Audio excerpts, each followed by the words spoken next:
तब मैंने उसके सिरों में से एक पर ऐसा भारी घाव देखा मानो वह उससे मरने पर हो, पर उसका प्राण घातक घाव अच्छा हो गया। इस पर सारी पृथ्वी के लोग अचंभा करते हुए उस पशु के पीछे चल पड़े। हेलो दोस्तों, मैं दीपक मसीह और एक नई वीडियो में मैं आप लोगों का हार्दिक स्वागत करता हूं। यह वीडियो भी why so many churches series का ही एक वीडियो है और आज हम 10वें पार्ट में हैं। दोस्तों, 9वें पार्ट में हम लोगों ने स्टडी किया कि किस तरह से little horn world dominant power के रूप में डेवलप होता है, और हम लोगों ने यह भी देखा दानियल चैप्टर 7 का लिटिल हॉर्न्स और प्रकाशित वाक्य 13 अध्याय का पहला पशु दोनों एक ही व्यक्ति को दिखाता है। और इस डोमिनेंट पावर को ऑलरेडी हम लोगों ने आइडेंटिफाई भी किया है और इस विषय पर ऑलरेडी मेरा यूट्यूब चैनल में वीडियो उपलब्ध है। और यह वर्ल्ड डोमिनेंट पावर और कोई नहीं बल्कि रोमन कैथोलिक चर्च का पोप, जो रोम के उसी सिंहासन पर बैठा है जिस सिंहासन पर रोमन राजा लोग बैठकर क्रिश्चियनिटी को मिटाने की कोशिश किया था। और हम लोगों ने प्रकाशित वाक्य 13 अध्याय का पहला पशु को एंटी क्राइस्ट के रूप में भी आइडेंटिफाई किया है और इस विषय पर भी मेरा यूट्यूब चैनल में वीडियो उपलब्ध है। और दोस्तों, प्रकाशित वाक्य 13 अध्याय का पहला पशु को 1260 साल का समय सीमा दिया गया है, जिस पीरियड पर यह वर्ल्ड डोमिनेंट पावर के रूप में दिखाई देगा। तो इसका समय शुरू होता है 538 एडी से, और यहां से अगर हम लोग 1260 साल के समय को कैलकुलेट करते हैं तो 1798 में पहुंचते हैं। तो इस टाइम पीरियड में क्या क्या घटना घटा था और किस तरह से ये वर्ल्ड डोमिनेंट पावर के रूप में उभर कर आया, उसके बारे में बहुत पहले यीशु ने दानियल को बता दिया था।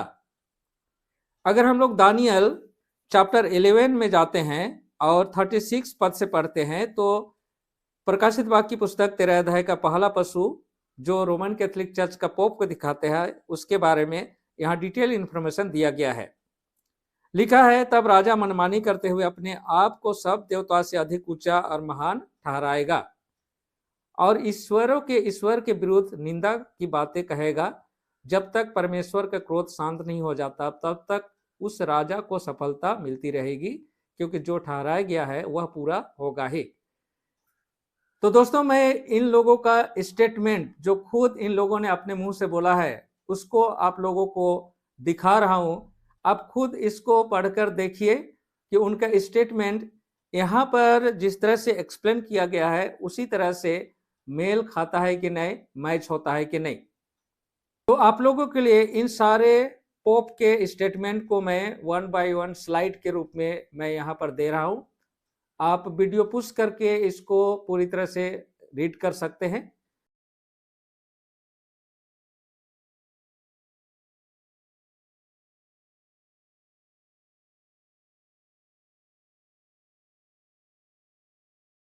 और आगे जब हम चलते हैं तो यहाँ पर 38 वर्ष में लिखा है, पर इसके स्थान पर वह गढ़ोई के देवता का जिसे उसके पूर्वज नहीं जानते थे आदर करेगा। इसका तो वह सोना चांदी बहुमूल्य मणियों और कीमती वस्तुएं चढ़ाकर आदर करेगा।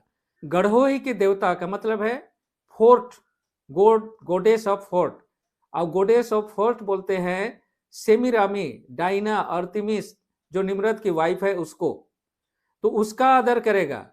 तो दोस्तों, यहाँ पर जो आप फोटो देख रहे हैं ये गढ़ोई का देवता यानी सेमिरामी आर्तेमिस डाइना का है, लेकिन रोमन कैथोलिक चर्च इसको मदर मेरी के नाम देकर उस गढ़ोई के देवता का बहुमूल्य रत्नों और सोना चांदी से सजाकर उसका आदर करते हैं। रोमन कैथोलिक चर्च का हर एक चर्च के बाहर में एक ग्रोटो बनाया जाता है जहां पर मदर मेरी का स्टेचू लगाया जाता है। चर्च से बाहर निकलकर यहाँ पर उसको ये लोग प्रणाम करते हैं, उसका आदर करते हैं। और इतिहास बताती है दोस्तों कि रोमन कैथोलिक चर्च का पोप यानी प्रकाशित वाक्य 13 अध्याय का पशु वर्ल्ड डोमिनेंट पावर के रूप में 538 में डेवलप होता है और 15 सेंचुरी तक ये फुल पावर में वर्ल्ड डोमिनेंट पावर के रूप में अपना पहचान बनाता है। लेकिन हम लोगों ने प्रकाशित वाक्य 13 अध्याय का हम लोगों ने 3 पद में क्या पढ़ा कि उसके सर में एक ऐसा घाव लगता है जिससे वह मरने पर था, लेकिन बाद में वह ठीक हो जाता है। तो यह घाव कब लगा, कैसे लगा? तो दोस्तों, ये घाव अचानक नहीं लगा, ये घाव लगा सबसे पहले 15 सेंचुरी में। 15 सेंचुरी में क्या हुआ? क्रिस्टोफर कोलंबस इंडिया खोजने के लिए निकला था और अचानक अमेरिका पहुंच गया। और वास्ट लैंड यानी अमेरिका इतना बड़ा जगह जहां पर कोई नहीं रहता था, सिर्फ थोड़े से आदिवासी लोग वहां पर रहते थे जिनको उसने रेड इंडियन नाम दिया। तो पहला घटना इस 15वीं सेंचुरी में यह हुआ, एक नया देश और नया कंट्री का खोज हुआ। सेकेंड, और इसी समय इस वर्ल्ड डोमिनेंट पावर का सर में चोट लगता है, जिसके बारे में बताया गया है कि वह मरने पर है। कैसे? रोमन कैथोलिक चर्च का एक फादर मार्टिन लूथर, कहीं से उसे बाइबल मिल जाता है। बाइबल सच्चाई को पाने के बाद वो बाइबल ट्रूथ को समझता है और रोमन कैथोलिक चर्च से बगावत करके एक नया ग्रुप तैयार होता है। और इस तरह से यहाँ पर प्रोटेस्टेंट लोगों का जन्म होता है, जो रोमन कैथोलिक चर्च से ही कटकर अलग होता है। जिस तरह से शरीर का अंग होते हैं, उसका एक अंग को काट दिया जाए और वो कट कर अलग हो जाए तो पूरा शरीर में दर्द होता है, उसी तरह से ये पहला चोट लगा कि रोमन कैथोलिक चर्च का ही एक फादर रोमन कैथोलिक से अलग होके एक ग्रुप बनता है और यहाँ से प्रोटेस्टेंट लोगों का शुरुआत होता है। और बहुत जल्दी ही और भी बहुत सारे लोग इस रोमन कैथोलिक से अलग होकर अलग अलग ग्रुप बनने लगते हैं। जिस तरह से Lutheran church, Presbyterian church, Baptist church, बहुत सारे ग्रुप इस रोमन कैथोलिक से अलग होकर प्रोटेस्टेंट चर्च के रूप में अपना पहचान बनाने लगे। तो दोस्तों, यह सबसे बड़ा घाव यही था और ये घाव आगे बढ़कर इतना पावरफुल बना कि अंत में उनका पावर भी खत्म हो जाता है। तो दोस्तों, सबसे पहले तो जब ये प्रोटेस्टेंट लोग प्रोटेस्ट करके अलग ग्रुप बनाने लगे तो रोमन कैथोलिक चर्च उन्हें दबाने के लिए सेना भेजा, अपने पावर को दिखाने की कोशिश किया।